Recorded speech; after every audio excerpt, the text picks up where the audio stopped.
আসসালামু আলাইকুম আরহামাতুল্লাহ বরকাতু। প্রিয় দেশবাসী ও শিবচরবাসী, আমি আজকে মৃত্যুর শয্যায়। আমার বউ আমাকে এত নির্যাতন করেছে যে বিগত 3 বছর সে আমার সাথে থাকার পরও স্বামীর মর্যাদা দেয় নাই। শাহজাহান খানের বাসায় ভাড়া থাকি আমি, সেই অবস্থায় সে সেখান থেকে সেজেগুজে এবং মোবাইল গোপনে ব্যবহার করে বিভিন্ন ভ্যানালা, তয়েব খার ভ্যানালা, জামালের লগে, রোবেলের লগে, রোবেল ভাড়া থাকে রাসেল খার বাসায়। সেই রোবেলকে আমার বউ মেয়েকে শিখাই দেয়, আমার মেয়েকে শিখাই দেয় বাপ বলতে। দুনিয়ায় এত জঘন্য, আমি অনেকের কাছে বিচার দিয়েছি কিন্তু কেউ বিচার করে নাই। আমি এর বিচার চাই। ওই মহিলা আমার সাথে 3 বছর থাকার পরও আমার স্বামীর মর্যাদা দেয় নাই। সে গোপনে মোবাইল ব্যবহার করে সেজেগুজে অন্য জায়গায় চলে গেছে। আচ্ছা, এর গডফাদার হলো আমার ছোটো শালি, বামলাতলার দোকান করে আলো। আর আমার মাইজা জেড্ডেশ আয়েব শেখের বউ, উত্তরাইল নদীর পার। এই মহিলা আমার বউকে দিয়ে তার আগের স্বামীর, আমার বউর আগের স্বামীর কাছে পরকীয়া লিপ্ত করার জন্য সহযোগিতা করেছে। এবং আমার শালি বামলাতলার দোকান করে। ওই মহিলা আমার বউকে দিয়ে ব্যবসা করে। সে হলো একজন দালাল, মহিলা দালাল বামলাতলা এলাকার। ওই মহিলার বিচার চাই আমি সকল সাংবাদিকের কাছে। সুষ্ঠু তদন্ত এবং নিরপেক্ষ বিচার চাই। কারণ আমার জীবনটা 8 বছর ধরে বরবাদ করে দিল। আজকে আমি 8 বছরের জীবনের বিচার চাই, আমি হিসাব চাই। সমস্ত শিবচরবাসী, ধর্মপ্রাণ সকল ধর্মের মানুষ এগিয়ে আসুন আমার বিপদে। আজকে আমার জীবন মৃত্যু, আমি কোন দিন জানি মরে যাই। এই দুনিয়া আমার আর বেঁচে থাকার কোনো ইচ্ছা নাই, কারণ আমি কোনো হালে বিচার পাই নাই। এই মহিলারা র্যাব দিয়া, পুলিশ দিয়ে আমার মার খাওয়াইছে। এবং বিভিন্ন মানুষ যেখানে গসা দেয় হে নেওয়ার কথা কয়। আমার পক্ষে লোক থাকলে তো সেই মানুষও গসাদা নিয়ে যায়।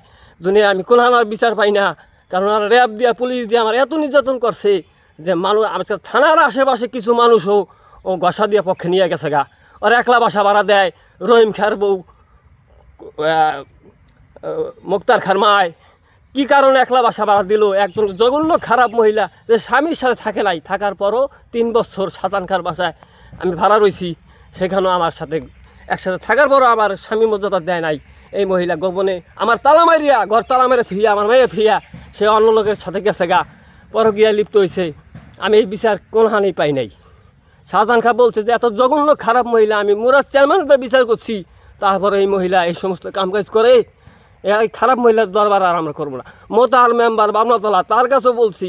সে বলছে যে এদের সাথে কথা বললে সমাজে আমাদের কোনো ইজ্জত থাকে না। এর আজকে আমার জীবনটা ধ্বংস করে দিছে, আজকে আমার জীবনটা বরবাদ করে দিছে। অর্থ এলাকা শিবচর থানা, মাদারীপুর জেলা, শিবচর পৌরসভা 3 নম্বর ওয়ার্ড আমার বাড়ি। আমি শাকিল খান কাউন্সিলর কাছে বিচার দিছি। সে সাক্ষী, শিবচর ইউনিয়নের সাবেক চেয়ারম্যান শাহজাহান খান সাক্ষী। আমার এই ঘটনা উপজেলা চেয়ারম্যান সাবেক লতিফুল্লাহ সাহেবও জানে, তোতা খা জানে, আওয়ামী লীগ সভাপতি শিবচর পৌরসভা তোতা খান সাহেবের কাছে আমি বিচার দিছি। আমি মেয়র মহোদয় আমার এই ঘটনাগুলো শুনছে, জানে আজকে আমার জীবনটা কীভাবে দাঁড়িয়ে আছে। আমি আজকে কোন দিন জানি মরে যাই। শিবচরের সকল সাংবাদিক ভাইয়েরা আমার এই বিপদে এগিয়ে আসুন। বাংলাদেশের সকল সাংবাদিক ভাইয়েরা এগিয়ে আসুন। আজকে আমার পুরুষ নির্যাতনের বিচার চাই। আমার 8 বছরের জীবন ফেরত চাই। এই মহিলা আমার সাথে বিবাহ বন্ধনে আবদ্ধ হইয়া সে পরকীয়া কেন করলো?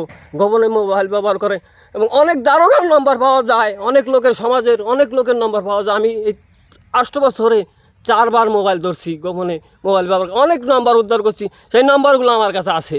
আমি সারা বাংলাদেশের মানুষের কাছে, শিবচরের মানুষের কাছে আমি জানতে চাই যে এই খারাপ মহিলাকে কেন থানার সামনে এই কেমনে পারমিশন দেওয়া বাসা ভাড়া নিয়ে একলা থাকে, কেমনে মানুষে সহ্য করে? এই সমাজ ব্যবস্থা তো খারাপ কেন? আচ্ছা, ধর্মের পথে আসুন, ইসলামের পথে আসুন, প্রতিবাদ করুন অন্যায়ের, পাপের। এই খারাপ মহিলাদেরকে বিতাড়িত করুন সমাজ থেকে। আজকে সমাজ ব্যবস্থা ভালো রাখুন, আল্লাহর ধর্ম পালন করুন, ইসলামের ধর্ম পালন করুন, আল্লাহর পক্ষে আসুন, ন্যায়ের পক্ষে আসুন। পাপের ধ্বংস হোক, আল্লাহর দিন হোক, দুনিয়ায় আল্লাহর দিন প্রতিষ্ঠিত হোক, ন্যায় ধর্ম প্রতিষ্ঠিত হোক, ন্যায় বিচার প্রতিষ্ঠিত হোক। আজকে এই মহিলারা দুনিয়াটারে ধ্বংস করে হালাইছে। বামলাতলার এলাকার সমস্ত মানুষ জানে যে এই মহিলা কত খারাপ। এই মহিলারা আজকে বিয়ার নামে স্বামী সাইনবোর্ড রেখে একলা বাসা ভাড়া নিয়ে পারমিশন তো থানার পাশে বাসা ভাড়া থাকে। এ মানুষ জানার পরও কোনো মানুষ প্রতিবাদ করে না, মানুষ গসা দিয়া এরমভাবে পক্ষে নিয়ে গেছে যা আমার পক্ষে কোনো মানুষই নাই। আমার যে পক্ষে নিয়ে কথা কইব হ্যারও গসাটা নিয়ে যাবো গা। আল্লাহ হাফেজ, আমার আর বলার কিছু নাই। আমার সাথে যোগাযোগ করুন, আমার জীবন বাঁচান। এই জন্য আপনাদের কাছে আমি প্রার্থনা করছি যে আমি দয়া করছি যে আমাকে দয়া করুন। আমার জীবন আজ বাঁচতেছে না, আমার জীবন বাঁচাতে আমার সাথে যোগাযোগ করুন।